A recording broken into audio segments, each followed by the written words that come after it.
everybody. So today I'm going to be talking to James Pryor, Marketing Manager at MIPS. Hi James, how are you?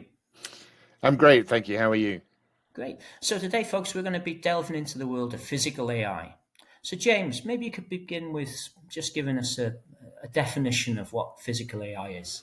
Yeah, sure, that's a great idea. Physical AI is where we're taking intelligence from artificial sources, making them smart enough to make decisions and applying it to the real world. This is the movement of what we're seeing in the data center today coming out of those data centers and servers and going into real world applications that we use every day around us. So when I think of it, an obvious example is things like mobile robots, for instance, in a warehouse environment. They've got to act on the information that they're getting in. They're going to have to sort of navigate their way around obstacles, etc. Would that be sort of a reasonably valid example of what it's about? Yeah, that's a great example, right? So, because today's warehouse robots, they exist already, right? They do stuff, but they're operating inside of very tightly predefined boundaries. They're external. They don't have the ability to perceive the world around them and understand dynamic, unpredictable conditions. They don't know how to interact with people. They don't know how to understand, hazardous conditions and stuff. They just work until they're not able to meet their conditions, and then they stop. So what we're talking about is bringing autonomy, decision making, the ability to understand, hey, there's somebody in the warehouse that shouldn't be. I'm not going to go over there with my load, etc. And as I'm loading this thing on there, which says on it it's supposed to be the right weight for my payload capacity, my sensors are telling me that I'm overloaded. I'm going to fall over. I'm going to stop. That kind of thing, where they can self-regulate. So we go from external predefined boundaries to internal regulation and autonomy, kind of like how people make decisions of when you start to pick something up, oh, that's heavier than I thought, I'm not going to do that, right? The robots will be able to do that kind of stuff as well. Yeah, so it can have this this own ability to sort of work out what. So that, I guess, that sort of takes it from what we think of today as sort of AGVs to being more autonomous AMR type robots, basically. Then, yeah. So that, yeah, they're more capable of understanding what's going on around them and reacting to Exactly. that. Okay. Exactly. So you'll see examples in lots of different areas. This will apply to a whole bunch of machines that we've built already, like warehouse robots, like home appliances that will get smart and understand things. Imagine if your dishwasher, when you're loading it, said that pot's not going to get clean from where you've put it there. Or even if it had the ability, you just fed it in things and it arranged everything and washed them for you, right? It's got internal arms and stuff. So it can identify different cups, plates, saucers, pots, pans, dishes, all the different things that you stuff in there. It does all the loading for you and get the optimal wash for you. And as it's washing, it doesn't wash just a predetermined cycle. It's monitoring and understanding, the water's clean now, all the dirt's off, versus, sometimes you open it and go, well, that pot didn't come clean. I have to run it through again. And you don't know when during that second time it got clean. You just know that 2 hours later it's clean, right? Now you can have this intelligence baked in, and it can give you interactive feedback of, yeah, you've got a lot of sticky pasta on that one. We're going to take a bit longer, right? So this is how you can have, helpful tools in the home, at work, on the road, in the building site, wherever it is. These things get more useful and able to make quality of life better and a better investment for you.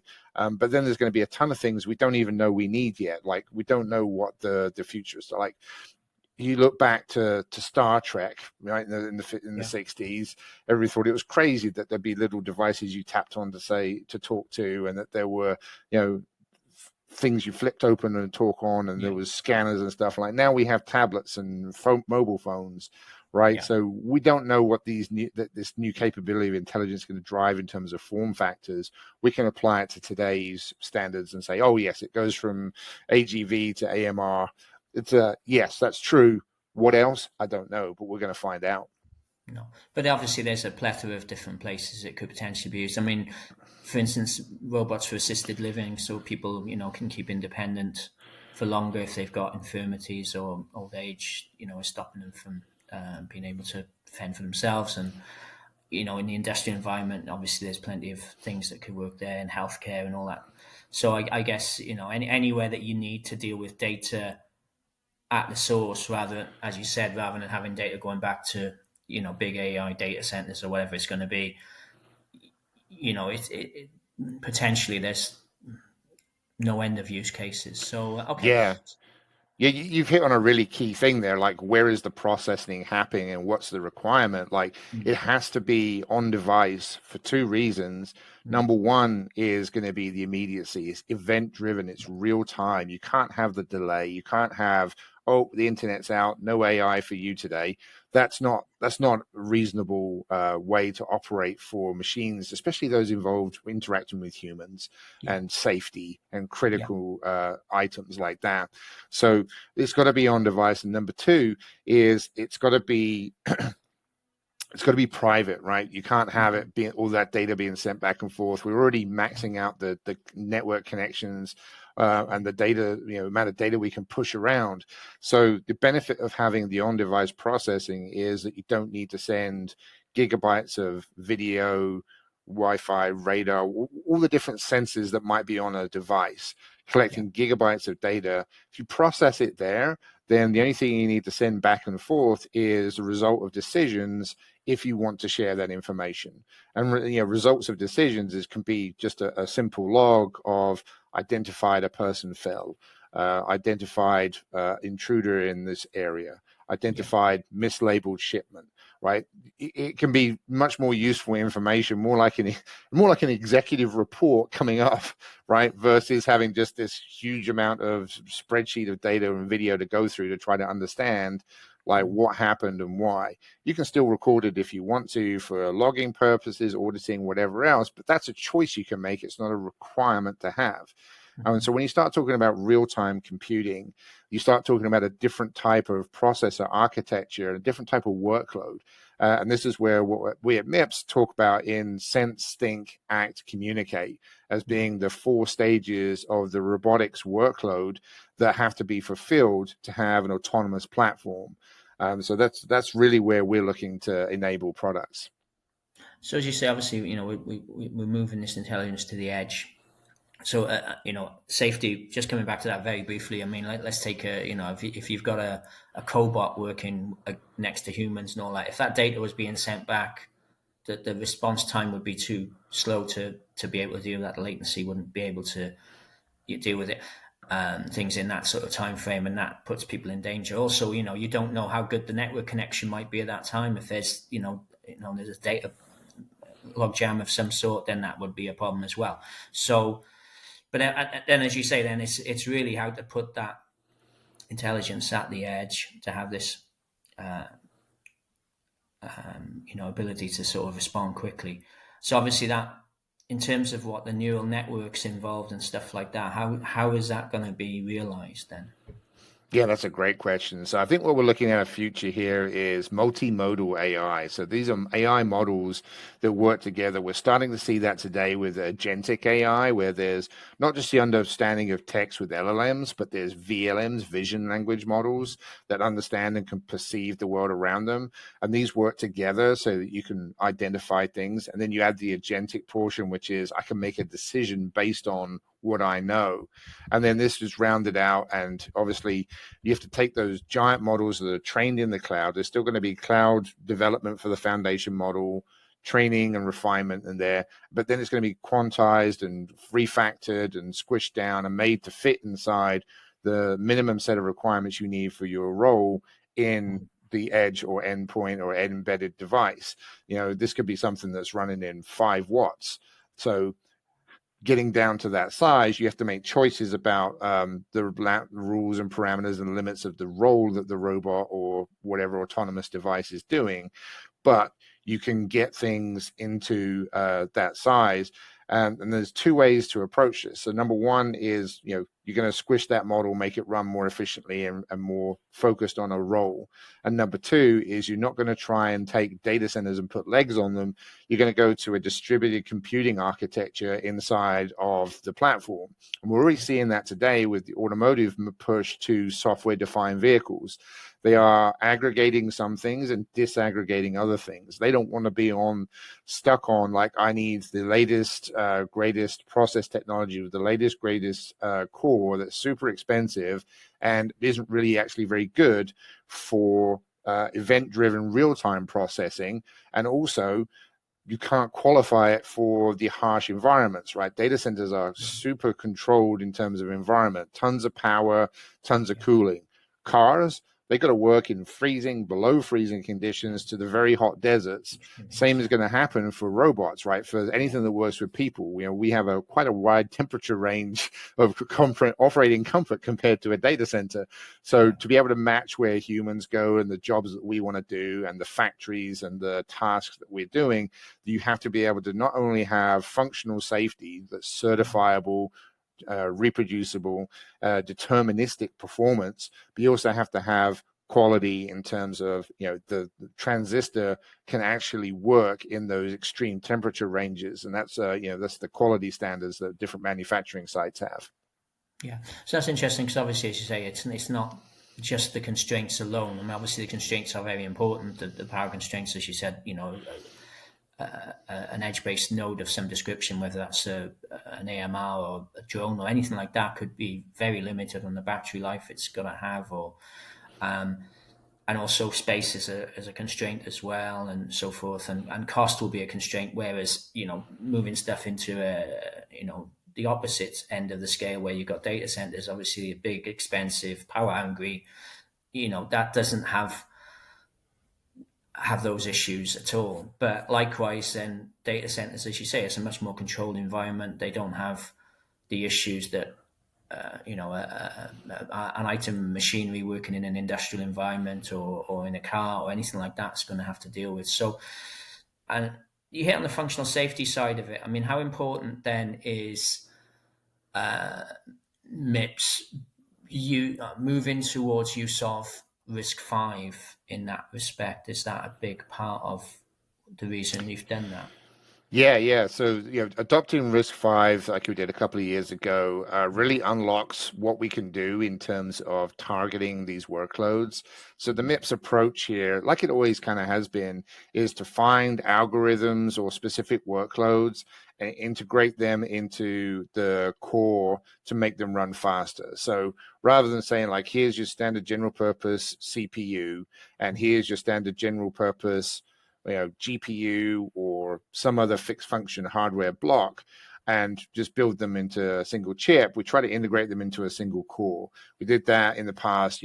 MIPS was the core for Sony PlayStation 2, Nintendo 64, Cisco routers all over the place, very much targeted on specific workloads and specific verticals that were very, very successful. So now we're looking at autonomous, and we're finding these algorithms and places where you need to have this integration again. So our roadmap doesn't look like a general purpose core roadmap for just embedded. What we're looking at is targeting and finding places where we can add a layer of expertise, including safety, onto the base core, so that you have a specific acceleration. And a great example of this is our M8500 microcontroller, 32-bit microcontroller, but it has integrated acceleration for field-orientated control loops. So this is something you use for like driving a motor. The more precise that you are in enabling to twist that motor and make it and turning, pulsing the electromagnetic fields on and off, the more efficient you are. So absolutely, what this lets you do is you can now have either smaller motors and smaller batteries because you're more efficient, or the same motor can go faster and you can get higher performance, or you can have a combination of both, right? You can push both edges. So this gives you better performance, lower energy costs, reduced cost of silicon, and it's easier to program, because a lot of the times when you have these two different cores, IPs from different vendors, and you put them together, this is the chip architect then has to become an expert in both of these things to be able to program it, as well as become an expert in the workload. So you've got this high level of expertise that's required to go do something simple like spin a motor. And they've solved it like that way before, but then where you're getting these different IPs from have different visions of what the future of their roadmap looks like, and they're not talking to each other, and Yeah. they're not listening to the chip architect say make it do this better, because they're serving a huge mass market. So what we're doing is finding places where we can layer on expertise. So it's motor control with field orientated control, which can also apply to things like charge management for batteries. It's Yeah. anywhere there's a really tight control loop, under 10 microseconds, very fast response time. And then we can build cores that are deterministic and can be functionally safe certified, even dual core lockstep. And now we open up all of the industrial and automotive markets and aerospace, everywhere that has to have mission critical safety. And boom, that's where you're going to see the big explosion of the use of physical AI. So that's where this core is going to really work well for the act portion of that compute loop. So we're doing the same thing on Sense. We're in Mobileye for ADAS, 200 million chips shipped, continuing to go there, and they're taking our RISC-V core. The RISC-V really lets us have a standard profile base and then use modular extensions to add onto it for the specific function and make it in an open source way. So there's no proprietary lock-in. And that's really attractive to our customers, because as they're looking at this shift and saying like, okay, I need to add AI to my products in a way that makes sense for me, what are my requirements? And they're saying there's three things that they want. Number one is it's got to be easy to adopt and use, right? Yeah. And that means that there's no proprietary lock-ins, that it's simple to program, it's well documented, there's a lot of support. That's RISC-V in a nutshell. Number two is they want the ability to do what they call shift left development. So the modern product development platform isn't, let's guess and think about what kind of IP we need, throw it in a chip, tape it out, put it on a board, and then start programming. They're starting their programming before that. They want to build a virtual platform. And so MIPS enables access to our core models of our IP, pre-silicon, pre-RTL, so that now a programmer can come in and understand and put their workload on the core in a virtual platform on their own laptop and say, okay, yeah, this is going to work really well. I see how this works and I can see the efficiency. And then the third thing they want is it wanted to be standards based. It's got to be standards based. It can't be something that only one person is doing. So that not only lines up with RISC-V, but that lines up with the rest of the industry as well. All the tools, all the support, everything together. So if you go talk to all of the automakers, all of the industrial automation companies, that's what they're driving for, is building a digital twin using IP that is open and standards based, common elements, commercial and ecosystem, open source ecosystem. And that's exactly describing what MIPS does. And that's not accidental, right? We found out these requirements and went to go do this so that we could be successful. That makes sense. So a couple of things there. Clearly, quite a lot to Yeah. digest there. But like, first of all, obviously, RISC-V, open source, basically, that gives them that sort of. So as you said, and I've heard that a lot, is companies are obviously very scared of being stuck with vendor lock-in type situations where they're stuck with a proprietary system that they can't then sort of migrate away from if they need to, and that could be a potential roadblock for them later in the development plan. So that's one thing. And obviously, as you said, sort of the shift left stuff. Clearly, companies want to be able to be simulating a lot more stuff earlier on, so that they don't have any surprises further down the line, which will cost them time and money, and basically could put the development back, months if not longer. Yeah, so Yeah, that makes exactly. sense. Yeah, I Yeah. mean, the digital twin concept, right? These platforms that we're building are not like consumer products. The smartphones, laptops, those kind of things have a relatively short shelf life, 2 to 3 years, maybe 5 years. People have and hold on to them. But when you go and look into industrial, automotive, aerospace, you start to see that there's regulations requiring parts to be available for 10, 15 years. The service lives of these equipment, because the capital expenditure on putting them in place is so high, the Yeah. service life is decades. So if they're going to do that, if they're going to be able to manage it, then they need to have a digital twin, because these things are not only having lifecycle management now that isn't physical. They've got digital lifecycle management where they can read the state of the machine and understand, it can report problems, it can do logging, it can do updates, but then they want to know and understand, they're taking that concept from software of, don't push bug fixes to prod without testing and development, right? So they're doing that same thing with digital twins. So they understand what their in-process changes and things mean. So it starts pre-development of the platform to refine and optimize.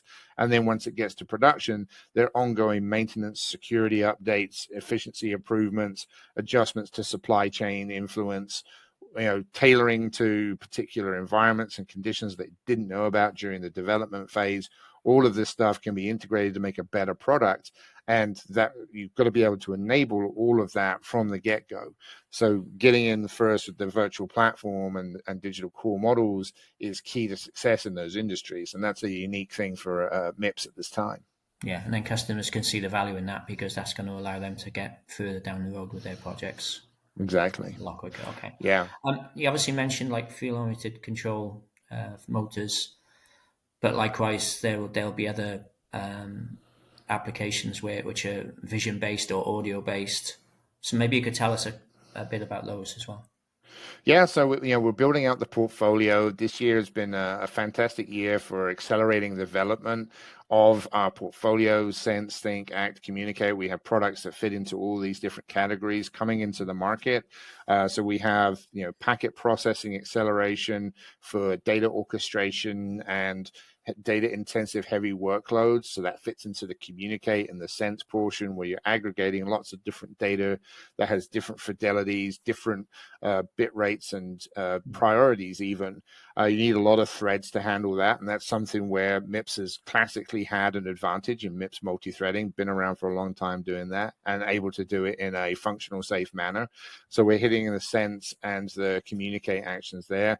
Act, we talked about. Think is going to be next. We'll talk more about that in 2026 and our product there, which is coming through very, very nicely, being able to take multimodal modern AI models to the edge in a new level of efficiency, easy to use, single programmable ISA that's the same as your CPU cores. That's a very attractive and compelling a way to do things. And once you have that, then like you said, you can go around and swoop up all of the other dedicated digital pieces of silicon and say, do I need this to be dedicated? Why do I need it to be dedicated? What's the requirement?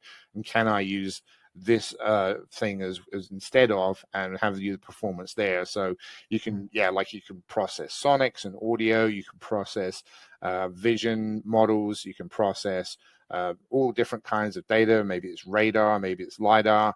All of those kind of things can be, that's the flexibility of AI accelerated models, is that they really open up the different data types and the different things that are coming in from the world to be understood. Is it transforms it from, well, I need this dedicated sensor and this dedicated IP and this dedicated chip to be able to understand it, to make it into a more software defined parameter.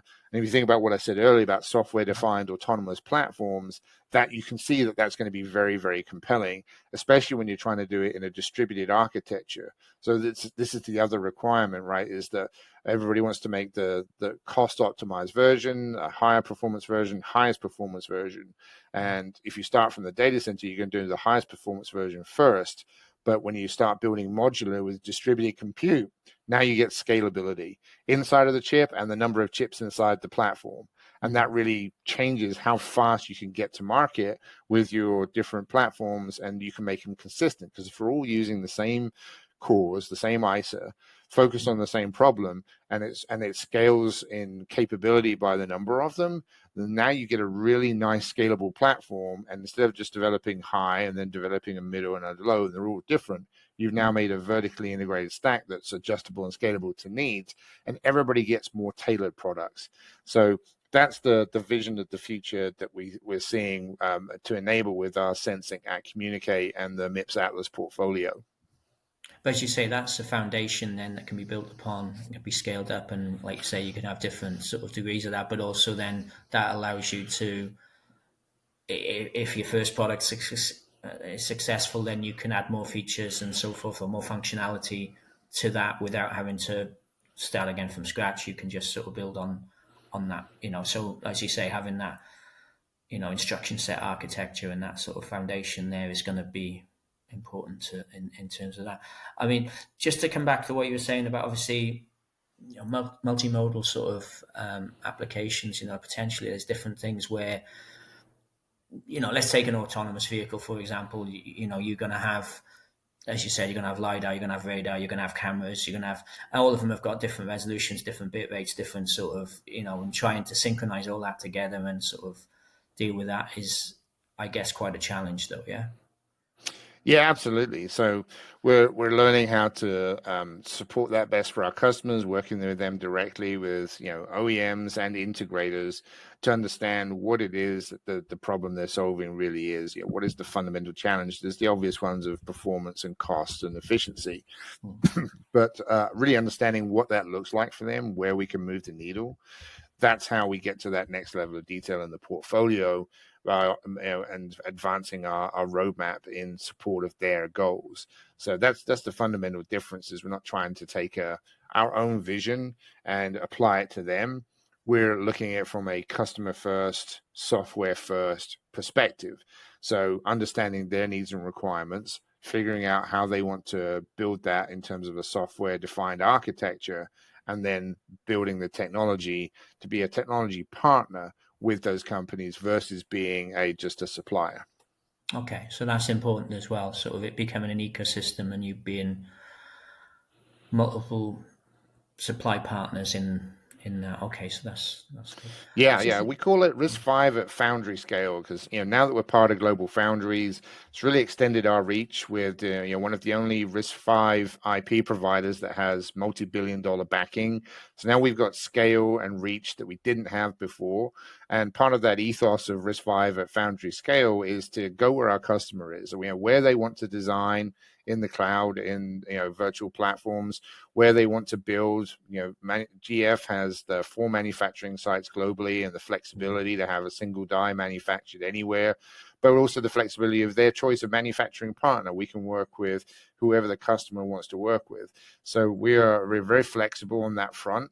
With that scale up, so it's a great opportunity for us to really expand and grow into the market as it grows too. That's really interesting because that was literally my next question.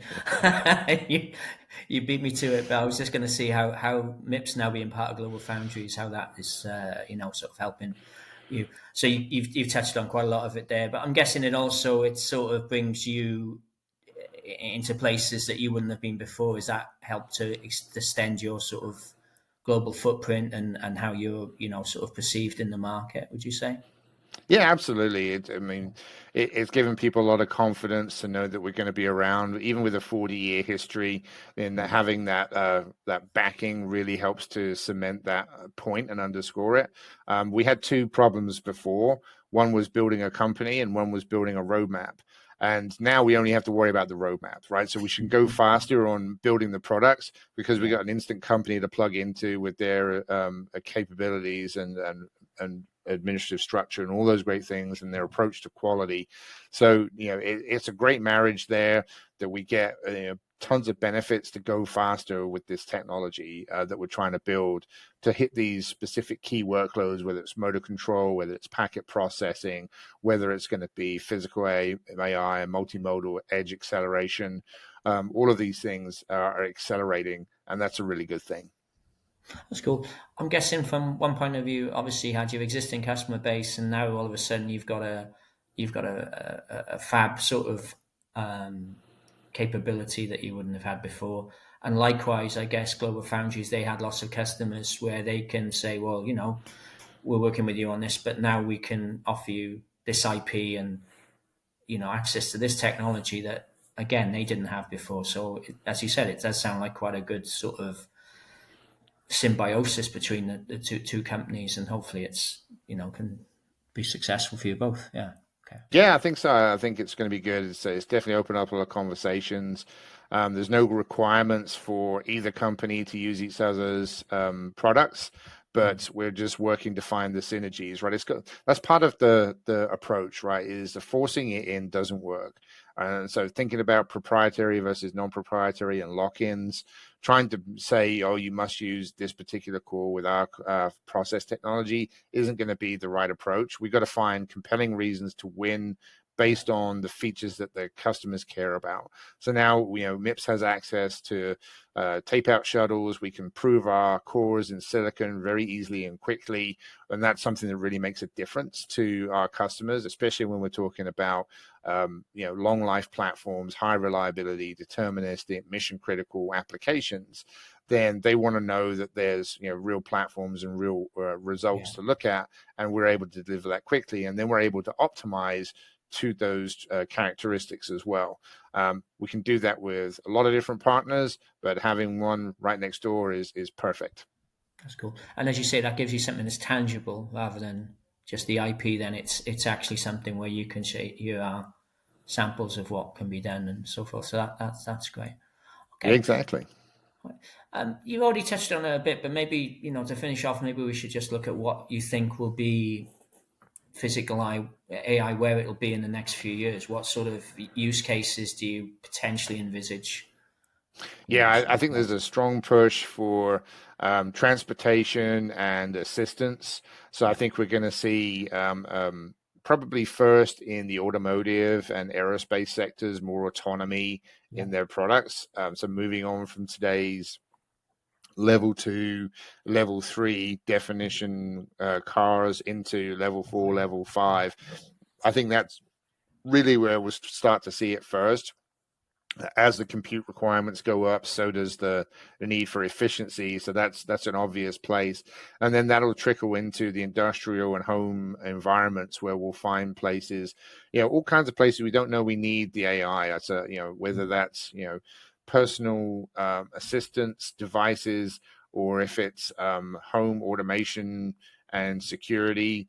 Like, I can imagine a home security system where the cameras are inside and outside the house, and instead of recording all the data and sending it to the cloud, it makes decisions and sends alerts.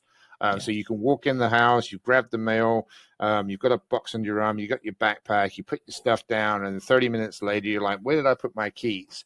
And the house assistant says, you put it by the fruit bowl on the countertop when you put the box down.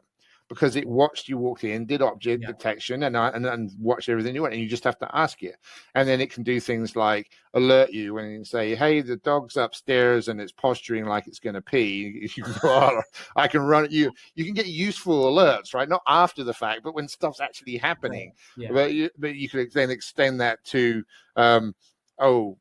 somebody fell, right? Or there's somebody unknown at the front door, but they have a uniform on. Or, there's lots of ways that you can have intelligence that's making decisions and identifying things that can be helpful around the home that doesn't require a full-on humanoid robot, which is probably where we're going to end up with, everybody owning and having some kind of personal assistant better than a robot vacuum cleaner, more versatile, more adaptable. So you be in the kitchen having the drinks with the kids, and someone knocks something over, and you can just say, hey, clean that up. And you don't have to be prescriptive in how you describe cleaning it up, because the robot knows that clean that up means that was the spill, and it needs to go get paper towels and some disinfectant spray and wipe everything down and put the cups into the sink or into the dishwasher. All the little million tasks that you process and understand, the decisions that you make every day, just get